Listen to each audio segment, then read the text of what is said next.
welcome to my beginner's tutorial in Photoshop. And here all we're going to do really is take a photo that I've shot obviously for this video, and just to improve it very minorly, whether it be to do with brightening up the image and changing the colours around. And then what we can do is in the future might do another video going further in depth and adding more features in. This is just mainly a test to see if anybody wants to see this sort of material from me. So yeah, let's kick off straight into this tutorial. So here I've opened up my image of my daughter. She's dressed up as Batgirl, and I've shot it quite dark. It definitely needs a brightening up. So all I'm going to do to begin with, once you've opened up your photo in Photoshop, these skills can be translated to other photo editing softwares, but specifically we're going to be using Photoshop this time. So to start off, we need to brighten up the image. It's too dark. I haven't shot this perfectly. Better too dark than too bright though, so I can bring this back within reason. So if you start off by pressing Ctrl, Alt and L, that brings your levels in. See, I've already set this before as I've been having a bit of a play, but it's just so I'll start back from the start, how it in particular starts off as defaulted. So that's the image as it was shot. So with these you have 3 arrows. So these have the parameters of the image. Typically at the far left here is your darks, so it's already quite dark. That's why this histogram is showing a lot of data in the dark edges. On your right hand side is your highlights, which I'll just show you now, so you can bring those back just to brighten it up. And in the middle here we have our midtones. So what this does is just all the middle areas, so like your shadows, it can lift up. One thing you do have to be careful with though is the more you bring this up, the more noise you'll be adding into the photo, because you'll be pushing it past its boundaries. For this photo I shot it in RAW, so you get a little bit more leeway with that. If you took a photo within JPEG, you'll notice the image will start to break up a little bit easier than it does in RAW. So all I'm going to do now is have a bit of a play, try and get it how I want it to be.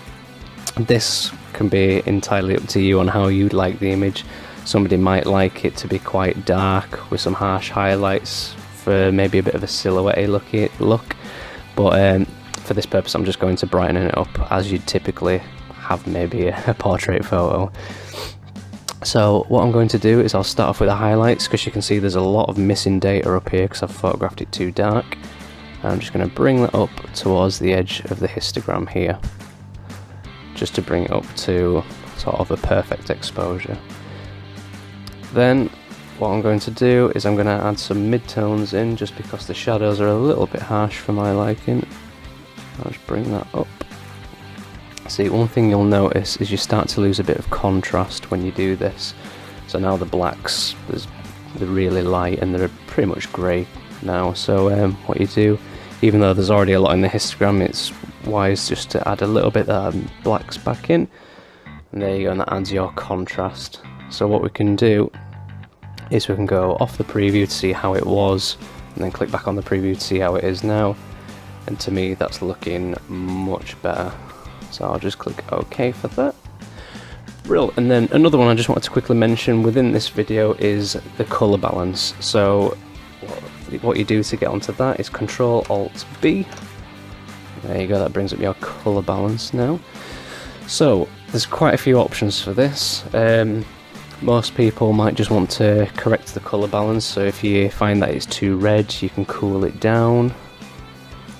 Same with the yellows as well, so say like if you want a bit of a cooler tone, say if that's how you wanted it to be, that was more true to how the lighting was that day, or you can use it to improve the image depending if you wanted a particular style with it.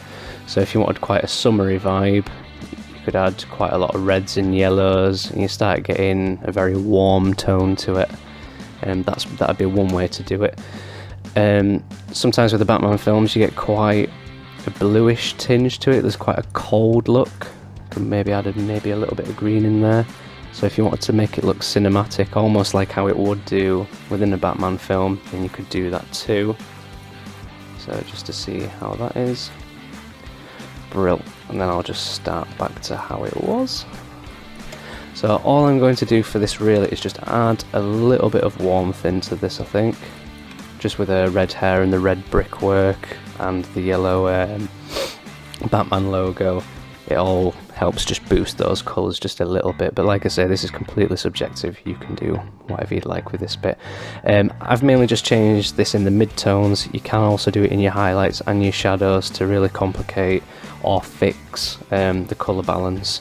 So if you only wanted like the highlights blue, then you could do things like that. But that'd be getting really in depth with that. So I'll just OK that for you now. So just to finish off this tutorial, because it was only supposed to be like a little quick entry into Photoshop into how you can fix or improve an image. So just go to how it was originally. So it was quite dark, dull.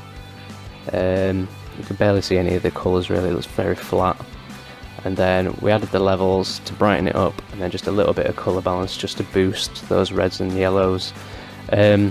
This wouldn't be how I'd finish an image. I'd go a little bit further in depth for this purpose. I've left it quite simplistic for now, just as a beginner's tutorial.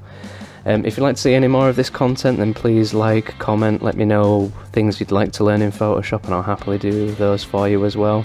But yep, thank you for watching.